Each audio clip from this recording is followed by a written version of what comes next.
ჩვენი კვლევის ძირითადი მიზანი იყო სწორედ რაოდენობრივად შეგვეფასებინა რა მდგომარეობა არის ჭარბვალიანობის მიმართულებით საქართველოში, იმიტომ რომ ჩვენ პრინციპში ყოველდღიურ რეჟიმში გვესმის ხომ მოქალაქეების წუხილები იმასთან დაკავშირებით, რომ მათი სოციალურ-ეკონომიკური მდგომარეობა არის მძიმე, მათ აქვთ თვალები, ვერ იხდიან ამ ვალებს, უჭირთ საკუთარი მინიმალური საჭიროებების დაკმაყოფილება და ასე შემდეგ. აქედან გამომდინარე, მიღმა წუხილებისა გვინდოდა დაგვენახა რეალურად რას გვეუბნება არსებული მონაცემები. და რაც გვანახა მონაცემებმა, რა თქმა უნდა, არის ძალიან საგანგაშო. რეალურად ვხედავთ, რომ ბოლო 10 წლის განმავლობაში ვალის მოცულობა შინამეურნეობებისთვის არის კატასტროფულად გაზრდილი და ასევე კატასტროფულად არის გაზრდილი ერთ სულ მოსახლეზე სესხის მოცულობა. პირველ რიგში რო ვისაუბროთ თვითონ ვალის მოცულობაზე შინამეურნეობებთან მიმართებით, ჩვენ ვხედავთ, რომ 2015 წელს იყო 7.7 მილიარდი ლარი საერთო მოცულობა, შემდგომ უკვე ვხედავთ, რომ 269%-ით გაიზარდა და 2024 წლისთვის უკვე თითქმის 32 მილიარდამდე მიაღწია, რაც რა თქმა უნდა არის საგანგაშო მაჩვენებელი. მნიშვნელოვანია ასევე ისიც აღინიშნოს, რომ საერთო ეკონომიკაზე გაცემული სესხების ნახევარზე მეტი სწორედ შინამეურნეობებისთვის არის გაცემული და არა იურიდიული პირებისთვის, რაც ასევე მიანიშნებს იმაზე, რომ მოსახლეობას უფრო ბიზნესთან შედარებით უფრო გაზრდილი საჭიროებები აქვს იმისთვის, რომ რაღაცის დამატებითი ვალები აიღოს და სესხები აიღოს. ჩვენ ასევე ვხედავთ იმასაც, რომ ერთ სულ მოსახლეზე 2015 წელს დაახლოებით 23,000 ლარი იყო გათვალისწინებული სესხის სახით და შემდგომ 2024 წლისთვის პრინციპში 4-ჯერ გაიზარდა სესხის მოცულობა ერთ სულ მოსახლეზე და არის 96,000 ლარი თითქმის, რაც რა თქმა უნდა არის საგანგაშო მაჩვენებელი და მიუთითებს ჭარბვალიანობის კრიზისზე ქვეყანაში. მნიშვნელოვანია ასევე აღინიშნოს ისიც, რომ სესხების ეს მოცულობა იმაზე უფრო სწრაფად იზრდება, ვიდრე ადამიანების შემოსავლები, ხო? იმიტომ რომ ხშირად ხდება ხოლმე იმაზე აპელირება, რომ აი მოსახლეობას შემოსავალი გაეზარდა და შესაბამისად სესხი იზრდება. თუმცა რა თქმა უნდა შემოსავლების საერთო მოცულობა გაიზარდა, თუმცა ვერ ეწევა ცალსახად ვერ ეწევა სესხების მოცულობა. ეს არის ძირითადი მიზეზი, აი ამ ციფრების, რაც დაასახელე, თუ კიდევ აი სხვა რაღაც მიზეზები იკვეთება. არსებული, ვთქვათ, სტატისტიკური მონაცემების ანალიზიდან ჩანს, რისთვის იღებენ ხოლმე, რა ტიპის სესხებს იღებენ შინამეურნეობები.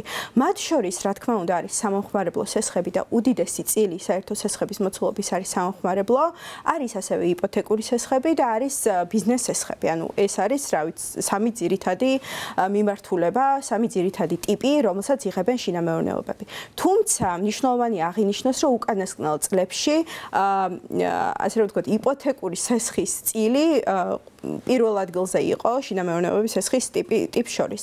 ახლა უკვე ასე რომ ვთქვათ, გაიზარდა, ასე რომ ვთქვათ, სამომხმარებლო სესხების წილი და არის საერთო სესხების მოცულობის დაახლოებით 38%. ეს ნიშნავს იმას, რომ შინამეურნეობებს აქვთ ისეთი საჭიროებები, სხვა ტიპის საჭიროებები, რომლის დაკმაყოფილებასაც სესხების გარეშე ვერ ახერხებენ. სხვადასხვა ტიპის კვლევა მიუთითებს იმაზე, თუ რა მიზნით იღებენ სწორედ ამ სამომხმარებლო სესხებს, ხო? მათ შორის არის თუნდაც საკოები, მათ შორის არის ტანისამოსი, არის მედიკამენტები, ყველაზე ხშირად არის ასე რომ ვთქვათ, საყოფაცხოვრებო ნივთების შეძენასთან დაკავშირებული სესხები და ასე შემდეგ. ანუ გამოდის, რომ ერთის მხრივ ცხოვრების ხარისხის გაუმჯობესება სურთ მოქალაქეებს და მეორეს მხრივ ვალები უპროპორციულად მუშაობს. კი, პრინციპში ესე გამოდის, იმიტომ რომ ერთი მხრივ გვაქვს ესეთი მყისიერი საჭიროებები, რომელიც ოჯახებს უდგათ და აქვთ ორი არჩევანი, ან ვთქვათ, გადარჩენა დადგეს კითხვის ნიშნის ქვეშ, ან ჭარბვალიანობა კონდეს გრძელვადიან პერსპექტივაში და როდესაც ძალიან მინიმალურ საჭიროებებზე არ მიუწვდებათ ხელი და სესხი ამის შესაძლებლობას აძლევს, რა თქმა უნდა, ირჩევენ მყისიერი საჭიროებების დაკმაყოფილებას და არის ეს, რა თქმა უნდა, ძალიან ტრაგიკული იმ ფონზე, რომ სახელმწიფო არ ცდილობს ამ ადამიანებს მინიმალური საჭიროებები ეს უზრუნველყოს ისე დაუჭიროს მხარი რომ უსრულნელყოს მათი ღირსეული ცხოვრება და ამის გამო ადამიანები იძულებულები არიან აიღონ სესხი, რომელიც უგროვდებათ, რომელსაც ვერ იხდიან საბოლოო ჯამში გრძელვადიან პერსპექტივაში. ისინი უარს ამბობენ ძალიან ბევრ რაღაცაზე, რომ სესხი გადაიხადონ, განსაკუთრებით მძიმე მდგომარეობაში არიან პენსიონერები, რომლებსაც წლების განმავლობაში სესხს იხდიან თავიანთი პენსიიდან და სრულად იმ 350 თუ 450 ლარასაც ვერ იღებენ და ფაქტობრივად ვხედავთ იმას, რომ კიდევ და კიდევ უფრო მეტად, ანუ რაც უფრო წლები გადის, კიდევ უფრო მეტად მძიმდება სიტუაცია და სახელმწიფოს როლზე ვისაუბრებთ აუცილებლად მარიამ, თუმცა მანამდე კიდევ ერთ საკითხს მინდა შევეხო. აი კვლევიდან ავიღებ ასევე მონაცემს, სესხების მთლიანი მოცულობის 52.3% უზრუნველყოფილია საცხოვრებელი უძრავი ქონებით, ხო? რაზეც მიუთითებთ თქვენ, რომ ეს საცხოვრების დაკარგვის რისკებს აჩენს. ამ კუთხით პრობლემა რამდენად მასშტაბურია და სტატისტიკაზეც რო ვისაუბროთ საინტერესო იქნება. ამ კუთხით პრობლემის მასშტაბურობა უნდა მიგვითითო შესაბამისმა სტატისტიკურმა მონაცემებმა, ხო? თუმცა თლიანად აი ამ მიმართულების სტატისტიკური მონაცემები არ არის სრულყოფილი და არ გვაძლევს მთლიანი სურათის დანახვის შესაძლებლობას. თუმცა ცალკეული მონაცემები რაღაცნაირად მიგვითითებს იმასთან დაკავშირებით, თუ რა მასშტაბი შეიძლება იყოს პრობლემა. ერთი მხრივ, როცა ჩვენ ვამბობთ იმაზე, რომ ოფიციალურად ადამიანები უძრავი ქონებით უზრუნველყოფის ფილსესხებს იღებენ და შემდგომ უკვე რაღაც პერიოდის განმავლობაში ვეღარ იხდიან და შემდგომ უკვე კარგავენ. ასეთი მონაცემებით დაახლოებით ბოლო 5 წლის განმავლობაში 4500-ზე მეტი უძრავი ქონება გასხვისდა ოფიციალურად ელექტრონული აუქციონის მეშვეობით. ამის შემდგომ ხდება ის, რომ გასხვისების შემდეგ უკვე ახალი მესაკუთრე მიმართავს სასამართლოს და ითხოვს ადამიანების გამოსახლებას.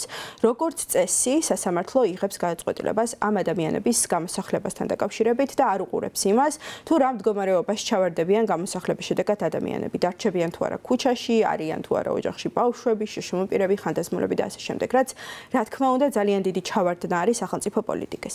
მეორე მხრივ, სხვადასხვა ტიპის რეგულაციები, მათ შორის საქართველოს ეროვნული ბანკის მიერ დაწესებული რეგულაციები 2019 წელს, რომელმაც გარკვეულწილად დაარეგულირა ეგრეთ წოდებული კერძო მევახშეების მიერ გაცემული იპოთეკური სესხები და ასე შემდეგ. და სხვა არაერთი რეგულაცია შემოიტანა. საბოლოო ჯამში ამ რეგულაციების შემდეგ გაიზარდა საცხოვრისების დაკარგვა ისეთი თვალთმაქცური გარიგებების შედეგად, როგორც არის მაგალითად ნასყიდობა გამოსყიდვის უფლებით. ჩვენ არ ვიცით სრული სურათი ამასთან მიმართებით, დაახლოებით რამდენი სახლი იკარგება ამ ხელშეკრულების შედეგად, თუმცა რეგულაციების ამოქმედებიდან დაახლოებით 3 წლის თავზე 11000-ზე მეტი ესეთი ხელშეკრულება იყო გაფორმებული. ანუ ის მინიმალური დაცვის მექანიზმებიც კი, რომელიც ვთქვათ ელექტრონული აუქციონზე რეალიზაციის შემთხვევაში გვაქვს, ამ შინამეურნეობის შემთხვევაში არ არსებობს. ფაქტობრივად ისინი პირდაპირ უფორმებენ ადამიანებს, ეგრეთ წოდებულ კერძო მევახშეებს, საცხოვრისებს და ხშირ შემთხვევაში სასამართლოშიც კი ვერ ამტკიცებენ, რომ ეს არის რაღაცნაირი თვალთმაქცური გარიგება. ფაქტობრივად და ანუ ესენი ოფიციალურ სტატისტიკაში ვერ ხვდებიან, თუმცა შეგვიძლია ვთქვათ, რომ არსებული მათი მოწყვლადობიდან, იქიდან გამომდინარე, რამდენადაც კერძო მევახშესთან დადებული ხელშეკრულება არის ბანკებთან შედარებით არის მკვეთრად არაადეკვატური, მათ შორის პირობების კუთხით, მათ შორის პროცენტების კუთხით და ასე შემდეგ. საბოლოო ჯამში ვიღებთ იმას, რომ ეს ადამიანები საცხოვრისს კარგავენ და უსახლკაროდ იქცევიან. აი გრძელვადიან პერსპექტივაში მარიამ, აი როგორი უნდა იყოს სახელმწიფოს პოლიტიკა, რომ ეს ჭარბოალიანობა აიცილოს ქვეყანამ თავიდან და არ გქონდეს ის მონაცემები, რაც დღეს გვაქვს. ამ სიტუაციაში მნიშვნელოვანია ის ჩვენი კვლევის ძირითადი მიზანი იყო პირველ რიგში დაენახა არსებული გამოწვევები და დაენახა რაოდენობრივი მონაცემები, სად მივდივართ და მეორე ეტაპი, რა თქმა უნდა, არის რაღაცა ხედვის შემუშავება, რა უნდა გააკეთოს ამისთვის სახელმწიფოს. რა თქმა უნდა, ესე ერთიანი რეცეპტის მოფიქრება არის ძალიან რთული და ჭირდება მთელი რიგი ინტერვენციები სხვადასხვა ტიპის პოლიტიკაში, მათ შორის იგივე სოციალურ პოლიტიკაში, რომელიც ძალიან ნათლად არის, თქვათ, სხვადასხვა ქვეყნის, მათ შორის ევროპის ქვეყნების პრაქტიკაში რეგულირებული, მათ შორის იგივე ვალაუვალობის შემთხვევაში შინამეურნეობების სოციალური მხარდაჭერა, სამართლებრივი მხარდაჭერა, გამოსახლების განდაცვა და ასე შემდეგ, თუმცა მხოლოდ ეს ინტერვენცია ვერ იქნება საკმარისი იმისთვის, რომ ჭარბვალიანობა ასე რომ ვთქვათ, აღმოიფხვრას, ხო და შემცირდეს. აქედან გამომდინარე, მნიშვნელოვანია, რომ რაღაცნაირად ერთიანად სფეროს წარმომადგენლები, ექსპერტები ერთად დასხდნენ და რაღაცნაირად ვიმსჯელოთ გამოსავალზე, რა შეიძლება რომ გაკეთდეს, იმიტომ რომ ჩვენ ვხედავთ, რომ წლიდან წლამდე სიტუაცია კიდევ უფრო რთულდება და ჩიხურ მდგომარეობამდე მივდივართ.